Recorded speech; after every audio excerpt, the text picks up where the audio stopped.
Spotify is where you find us. Jake Brown Radio, Jake Brown Show, Facebook, Twitter, Instagram, YouTube, all that in the building. A special guest is in the building. We've talked about enough topics for an entire interview before he's even opened his mic. It is Lenny Dykstra, the World Series champ, the former Met, the former Philly, the #1 best-selling author of House of Nails. Yeah, both. I mean, you've done it all, Lenny. You've been everywhere. But you know what? I haven't done your show. You haven't? And you know what? So I get offered all kinds of shows and stuff because, when you're doing good, people want you to do things. But I don't know. Somebody your thing, and I said, you know what? I had my instincts. They're pretty good. I said, I want to do this for this kid. Because you're a kid. I'm old, dude.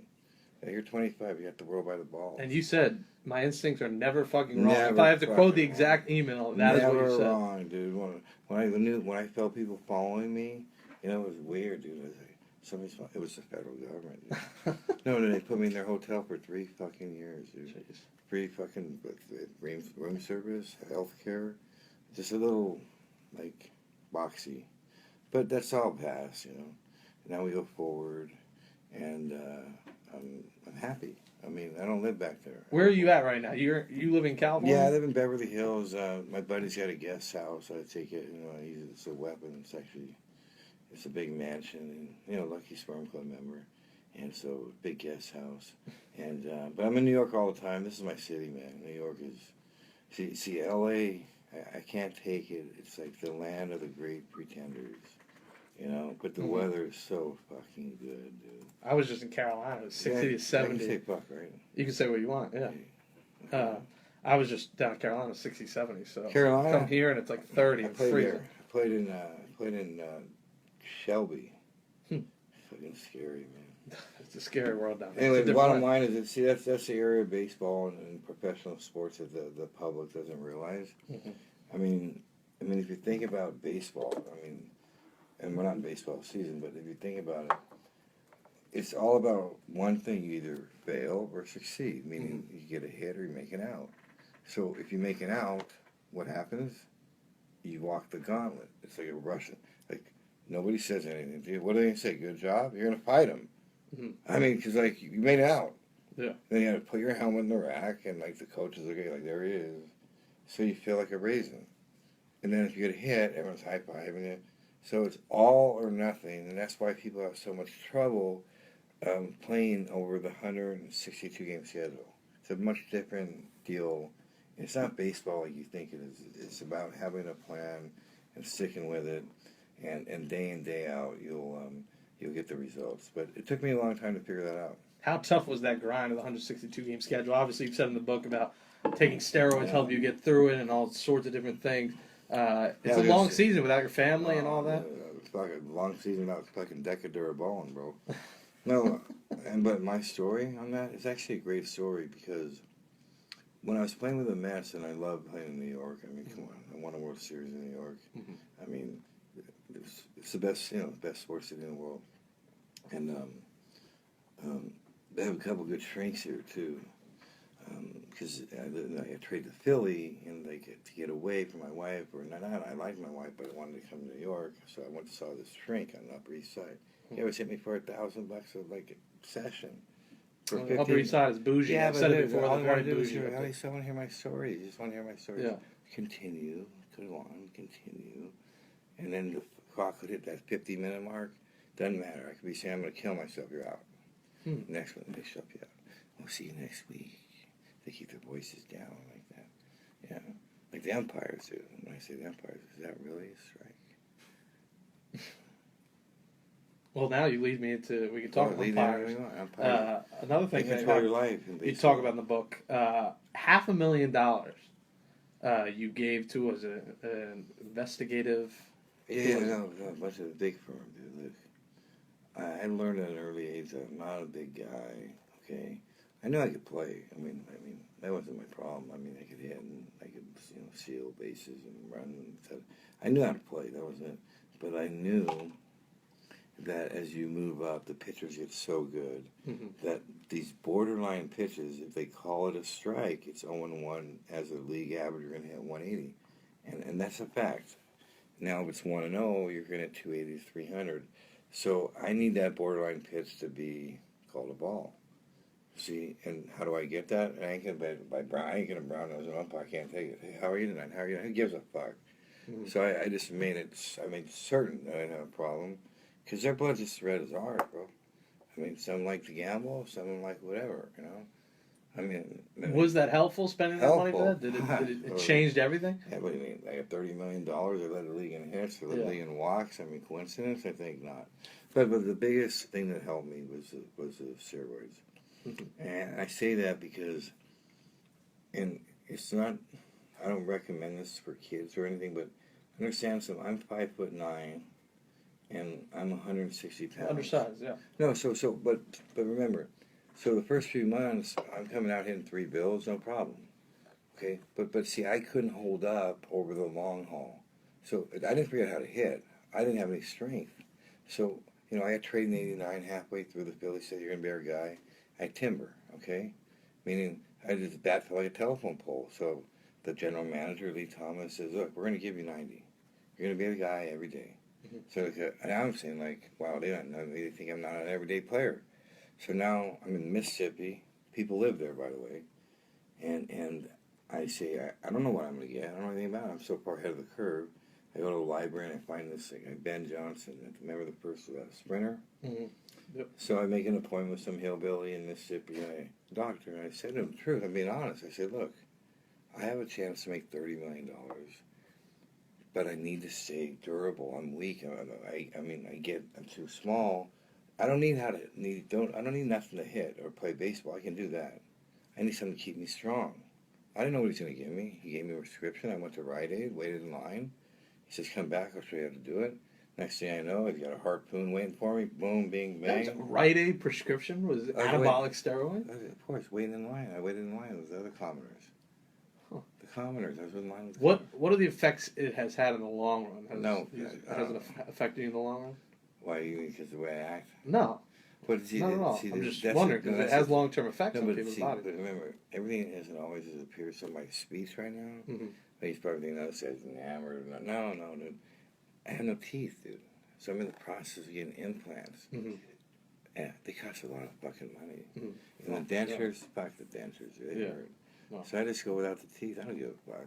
Do you don't recommend steroid use? Now you can't get away with it. Back in your day, it was much easier. Drugs are over. Drugs are over, and by the way, they should be over, okay? But then I can go into the Hall of Fame, and it's like I got a real problem with that, and they know what I do, because I've aired them out. I sat at the committee, and I said, I want to know what the threshold is. Mm-hmm. What makes someone a bad enough person where they can't get in the Hall of Fame? And I want to know this. How in the fuck are the 3 best players in the history of baseball not in the Hall of Fame? Barry Bonds, dick, great player. Roger Clemens, filthy, did not want to hit off him. And then fucking Pete Rose. I mean, the guy got... And soon to be A-Rod, probably. I don't know. But Pete Rose at 40 fucking 200. Dude, yeah. That's 20 years of getting 200 hits. That's crazy. My best year when everything went right. I had the right mix, the right drugs. It was all flowing. I got like 197, but I did lead the league in walks and at bats. Walks and at bats. First player in the history of baseball. Yeah. How do you lead the league in walks and at bats? And a bat is a walk and a bat. Mm-hmm. That's my life, dude. That is weird. So fucking weird. And Bonds was a Hall of Famer before he even did steroids. I mean, he was stealing bases left and right. Smart guy, I like that. Take Bonds first 10 years. Just go to the mic a little bit. Not too close. So, seriously, take Bond his first 10 years in Pittsburgh. His stats, okay, are 5th best overall. And by the way, this motherfucker, he played left field. I mean, dude, he could do it all. Dick, I mean, I'm going to tell you, Dick, I mean, he hung me out to dry in an All-Star game in fucking Texas, But the best player ever. What do you mean? Meaning, like, okay, so in All-Star games, what happens is the manager says there's no signs, but 3-1, 3-2, you're running. So Randy Johnson's, I'm leading off the game in Texas, fucking 180 degrees, dude. And I'm battling this fucking guy. I'm looking like this. I'm fucking looking like fucking, I called him the Creature. I nicknamed him the Creature. And so I battle my ass off for a walk. Next guy gets up. Bonds comes up. 3-1's the count. I look at the first base coach. He goes, yeah, you're wrong. Pudge Rodriguez behind the dish. I don't want to get picked off. He throws the ball out. The ball's sitting there waiting for me, dude. And the jog in, dude, to the fucking, like, it was so, like, long. Mm-hmm. So we get out and we play catch between innings. And I said to Bond, I said, you know what? You're a fucking asshole, man. You hung me out to fucking dry. No wonder everybody hates you. I said, that's not how you play, man. I said, like, but you don't care, do you? You don't care. What did he say? Yes, I don't know. I said, I said something. But the best way, then Roger Clemens, he didn't use steroids till the very end of his career. Mm-hmm. It was fucking filthy, dude. Mm-hmm. I mean, didn't he make Mike Piazza cry or something? Don't say that. That's my favorite player of all time right there. You got some issues then. There's a lot of stuff going on I'm there. yelling, bro. He's my guy. The Mets fan. Yeah, you don't. We'll get into that later. Oh, when you got dirt on Mike. I'm not dirt, dude. What the hell are you like? Well, now you gotta expand on this. No, I don't know. He's a great hitter, dude. The guy could hit. That fucking guy hit some of the hardest balls I've ever seen in my life at Philadelphia to right field. Yeah. Off that glass. I mean, the second baseman would jump for it, dude, and he would hit fucking lasers, dude. Now, I don't know if he's on the shit or wasn't on the shit. I don't know. You know. He had back knee, and I read his book. I mean, he had back knee his entire life. So that saying that was the best thing about Piazza though was I could steal. It was guaranteed, 2 steals. He's allergic to leather. He couldn't catch. He could block, but he could not catch. Rake, yeah, though, he couldn't. Yeah, he couldn't throw guys out for his life. Rake though. But the thing about him too, he came from nowhere. He's like a last round 61st round pick. So I like that. Friend of Tom Lasorda. Yeah, Lucky Sperm Club member too. Yeah. No. By the way, good club to be in. Is it? Yeah, do you have a membership card? No. No. Look. I didn't have shit growing up, dude. So my only way out of the middle was baseball. That's why I had one friend. Why? Someone to play catch with. I mean, I went to school. I had a 3.5, 4.5 GPA. Why? Because if in case I didn't get drafted, I'd go to college. And by the way, I signed with ASU. The outfield would have been Bonds, me, and Al Bumbry. Not Al Bumbry, that's the old dude. Oda B. McDowell. Yeah. That would have been, it would have been if I signed. Star-studded outfield. Lenny Dykstra's in the building right now. The Jake Brown Show played on iTunes, Spotify. All right. For highest moment of your baseball career.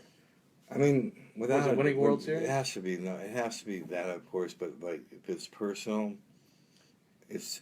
I mean, when you hit a home run on a Saturday, and your team is waiting for you at home plate, that's something you can't describe. I mean, that's better than any drug I've ever taken, any pussy I've ever gotten. Can I say that? You're good. Let it all. But I can't. It's not all out. It's a fact, dude. Like you can't explain it. Like when you come around third in the fans, and like it's like I was like.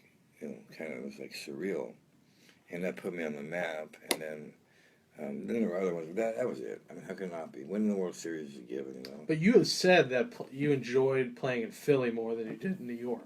I so much enjoyed playing. I love playing in New York. That's not really true. I just in Philly, I was on the shit. That's why you're on the shit. Mm-hmm.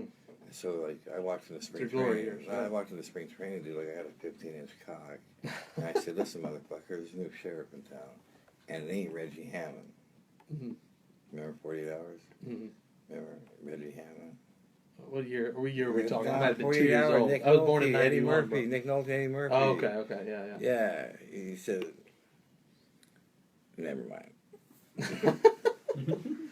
So no, but it did. It gave me that confidence. But you said that clubhouse was crazier than the Mets clubhouse, which is hard to believe. Dude. We hear all the stories of that. Dude, the Mets, it's like the fucking stories about, hey man, I caught an 8-foot fish, then a 10-foot fish.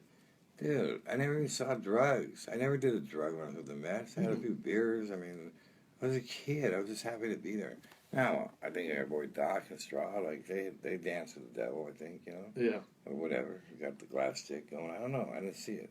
None of us saw it. So that whole... these guys make up these all becoming this crazy team. What was different and kind of I think what inherits that is that we had the curtain calls. We had the excitement, dude. Like now it's like a Xanax. Okay, like would you like popcorn or would you like Xanax? That's a joke. But I mean it's boring. Yeah. Baseball's boring to me. I don't like watching it. What needs to change for I mean, like I don't know. Maybe the players need to play right. There's a way you play wrong, or you play right, or you should play right or wrong, whatever. There's only one way to play, one way to hit. The game is played off the scoreboard. You have to know what you're doing They don't care. They're selfish. And the money, dude, like, I'm all for them making the money. Because that means the owners, they're pretty smart guys, okay? That means they're making so much fucking money. And the thing that amazes me, because I'm a real, like you wouldn't know this, but I'm a real stat guy. In fact, Billy Bean's book Moneyball is based off of me. And I don't say that to brag. I'm saying he was my roommate for 2 years. And this is a good topic for the people out there because he had just gotten named by Sandy Alderson as the general manager of Oakland. And we're playing in the World Series in Toronto, against the Toronto. We're in Philly. And Bean comes, they all come. And he calls me and says, I want to have lunch. And the World Series game. But for him, I did it. I said, so we sit down and he says, you gave me the recipe. I said, what? He said, I know how to win in the major leagues now. You set the tone, and you're the first team that 4 guys walk 100 times. And now, Holland's missed it by a couple, but everybody's right there. So that's when he went to his Moneyball thing. And, I mean, to me, he's the best general manager. I mean, I don't know how he won with all, those players, but I don't know what he's doing now, Beaner. Like, he's an owner now or something. He's a smart dude, He read a lot. I told him, I said, dude, that's your problem. You can't, you're hurting your eyes. See, I didn't read the book till I went to the cooler. See, What did you do? Remember what book it was? Yeah, I did, of course. It's called The King of Torts. It was about bankruptcy. There you go. It was great. It was by John Grisham, who I Pearl Harbored when I wrote my book. Because I have his PI. And I said to my editor, aren't we supposed to get somebody famous to say something about your book, He said, yeah. I said, what about, who do you want? He said, well, Stephen King would be the best one. Solid guy. Yeah. So, again, me, always thinking ahead. So I need to, practice on someone. So I go to John Grisham, and I get my PI, get his address. He lives in Virginia. I drive right up his fucking door, dude. To do. Right through, right up. Read my book. It's in the afterword. And so, anyway, so then I got Stephen King, who wrote, I didn't write it, he did. He said, one of the best sports autobiographies I've ever read. He said, tough, straight, strangely beautiful. Love that. See, you know why? Stephen King's walked down. What's that? Sean, you fucking everything up. He's good. Very good. Hey, you edit all this? No, you're good. So you can edit this, right? You can, but what's the need? We're just chatting it up. No, I don't disrespect her, though. Hey, I asked if I was right. They all gave me okay. hold on, though. The camera's on. What cameras? What? There's a lot of shit going on. What are you going to say here, son? Just Okay, hey, listen.